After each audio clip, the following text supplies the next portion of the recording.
오늘도 새롭게 시작하시는 여러분의 삶 가운데 하나님의 은혜와 축복이 가득하길 소망합니다. 오늘 본문은 마태복음 25장 14절부터 30절입니다.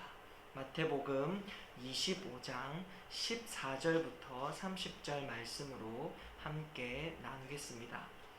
유독 마태복음에서 종말에 관한 말씀과 비유들은 예수님의 십자가와 부활 사건 이전에 집중되어 있습니다. 예수님은 본격적으로 순환을 당하시기 전에 종말에 관한 말씀을 집중적으로 하십니다. 예수님은 곧 십자가를 지시고 또 죽으시고 부활하실 것입니다. 그리고 하늘로 승천하실 것입니다. 즉 물리적으로 제자들 곁을 떠나게 됩니다. 성령님이 오시긴 하지만 이전과 다른 바뀐 상황에서 제자들은 인생을 어떻게 살아가야 할 것인가, 이 점을 미리 가르쳐주고 계시는 것입니다.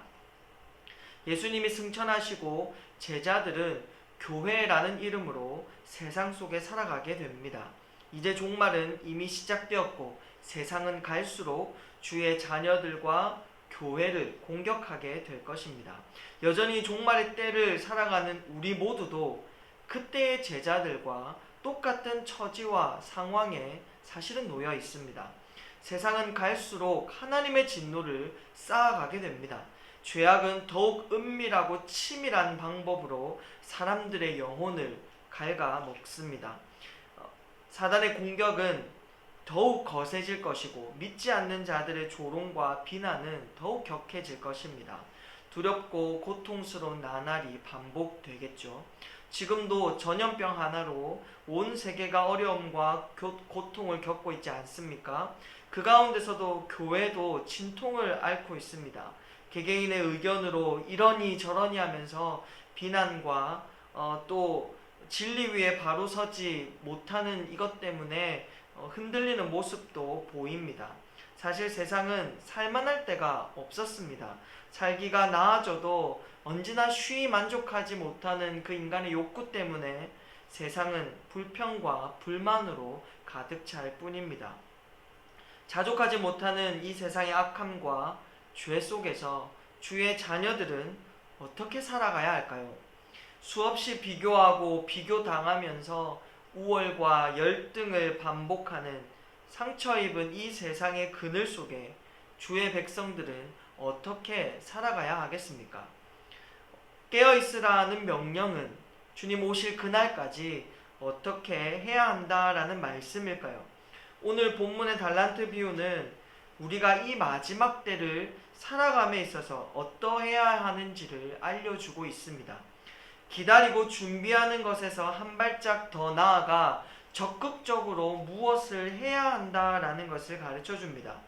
달란트는 타국으로 멀리 떠나는 주인이 종들에게 맡긴 돈의 액수입니다. 한 달란트는 대략 6천 데나리온인데요. 한 데나리온이 노동자 하루 품삯이라고 하면 한 달란트는 노동자가 약 20년가량 일을 해야 벌 수 있는 액수입니다. 한 달란트만 해도 어마어마한 돈의 액수라는 것을 알 수 있습니다. 주인은 종들의 그 각각 재능에 따라 자기 소유를 맡깁니다. 여기서 맡기다라는 단어가 매우 중요한데요. 이 단어는 전수하다, 위임하다, 또 넘겨주다라는 그런 뜻을 가지고 있습니다. 아주 중요한 전통을 전수하거나 중요한 위치를 위임할 때, 직분을 위임할 때 쓰는 단어입니다. 눈여겨봐야 할 것은 넘겨주다라는 뜻인데요. 예수님이 죽음에 넘겨지셨다고 할 때 쓰는 그러한 단어입니다. 자기 자신을 죽음에 기꺼이 넘겨주고 자기 생명을 남을 위해 희생하고 자기 자신을 포기하는 것을 의미하는 단어입니다.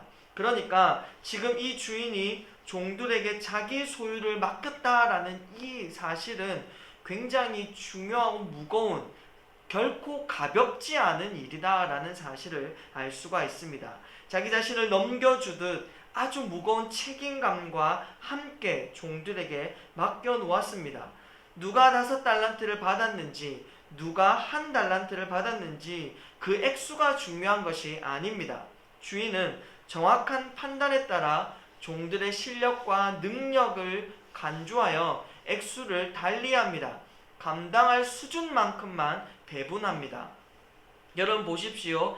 내가 1달란트 정도 받을 수준과 실력인데 그런 나에게 5달란트가 맡겨진다면 그게 복이 되겠습니까? 그게 좋은 일이 되겠습니까?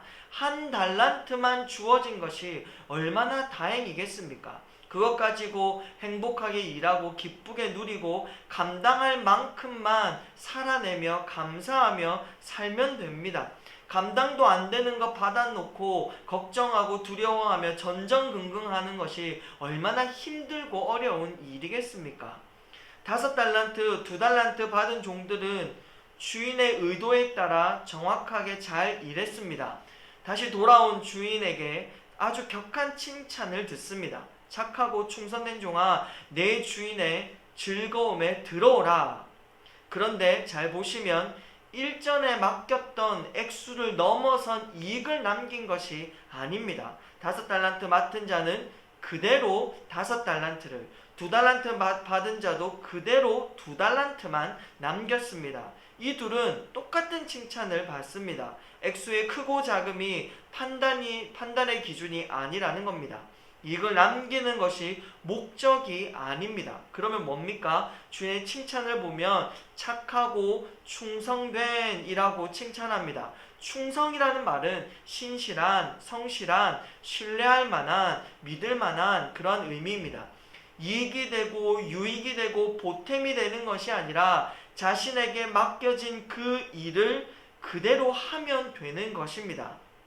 이 세상은 유독 성과 위주, 또 결과 우선입니다. 어떤 이익을 남겼느냐가 판단의 기준입니다. 그리고 탁월하고 뛰어나야 도와주는 그러한 세상입니다.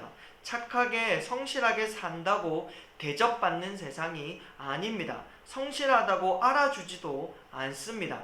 성실하게 살아가도 그럴듯한 결과와 보상을 내주지 않는 것이 세상입니다. 그러나 이 주인이 원하는 것은 네가 해야 할 그 일을 책임감 있게 성실하게 하면 되는 것입니다.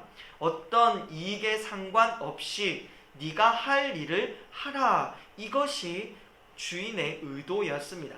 1달란트 받은 종은 이것을 하지 않았습니다. 돈을 받은 그날부터 그 돈을 숨겨 놓았습니다. 액수가 기준이라고 했다면 1달란트 받은 종은 혼날 일이 아닙니다. 5달란트, 2달란트 받은 종들도 똑같이 받은 대로 남겨놓았기 때문에 1달란트 받은 종이 그대로 1달란트를 손해 없이 남겨두었다는 것은 혼날 일이 아니라는 겁니다. 그런데 앞에 두 사람과 1달란트 받은 종의 차이점이 무엇입니까? 책임을 다하지 않았습니다. 아무것도 하지 않았다는 겁니다. 가만히 있었습니다. 1달란트 받은 종이 손해를 낸 것이 아닙니다. 문제는 이익이냐 손해냐가 아니라 왜 너는 아무것도 하지 않았느냐 하는 점입니다. 1달란트 받은 종이 왜 아무것도 하지 않았겠습니까? 주인을 오해했기 때문입니다. 그가 알고 있던 주인에 대한 지식이 완전히 잘못되었습니다. 24절을 제가 읽겠습니다. 25장 24절입니다. 1달란트 받았던 자는 와서 이르되 주인이여 당신은 굳은 사람이라 심지 않은 데서 거두고 해치지 않은 데서 모으는 줄을 내가 알았으므로. 여기서 굳은이라는 말은 엄격하고 인정이 없다, 무자비하다, 거칠다 그러한 뜻입니다.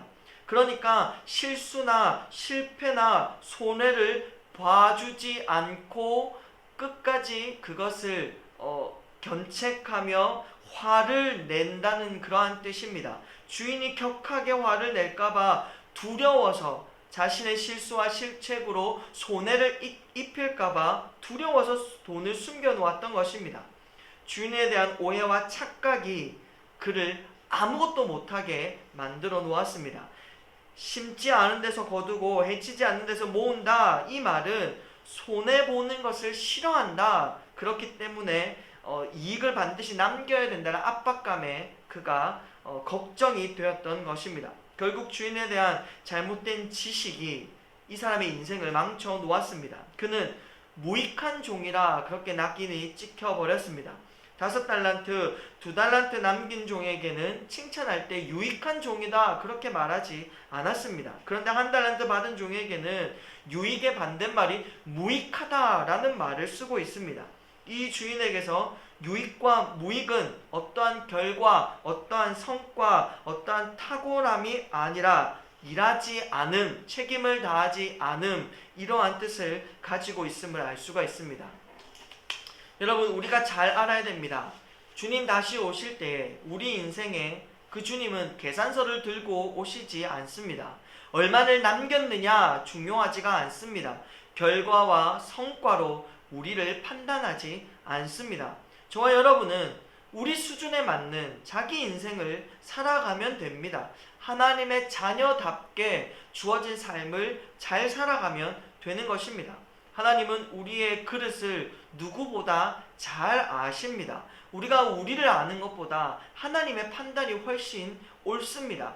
귀히 쓰는 그릇도 있고 천히 쓰는 그릇도 있습니다. 많이 담을 수 있는 큰 그릇도 있고 적게 담을 수 있는 그릇도 있습니다. 자기에게 주어진 실력과 능력대로 하나님 자녀답게 살아가면 되는 것입니다. 하나님의 자녀다운 것이 어떤 인생입니까? 하나님의 성품을 빼닮은 인생입니다. 사랑하고 섬기고 남을 나보다 낮게 여기는 것입니다. 누구나 나를 봐도 하나님이 누구이신지를 알게 되는 하나님을 닮은 하나님의 자녀다운 삶을 살아가시기 바랍니다. 하나님은 무한히 자비롭고 무한히 은혜로운 분이십니다.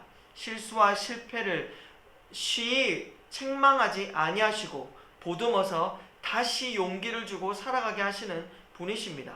걱정과 두려움으로 채워진 그러한 삶이 아니라 즐거움과 누림과 행복함으로 하나님의 자녀다운 삶을 오늘도 살아가시기 바랍니다. 하나님이 내게 귀한 것을 맡겨주셨다는 그런 자긍심을 가지고 오늘도 하나님의 자녀다운 품위와 명예를 가지고 넉넉히 주변에게 나누며 살아가시는 저와 여러분의 삶이 되시길 주님의 이름으로 축복합니다.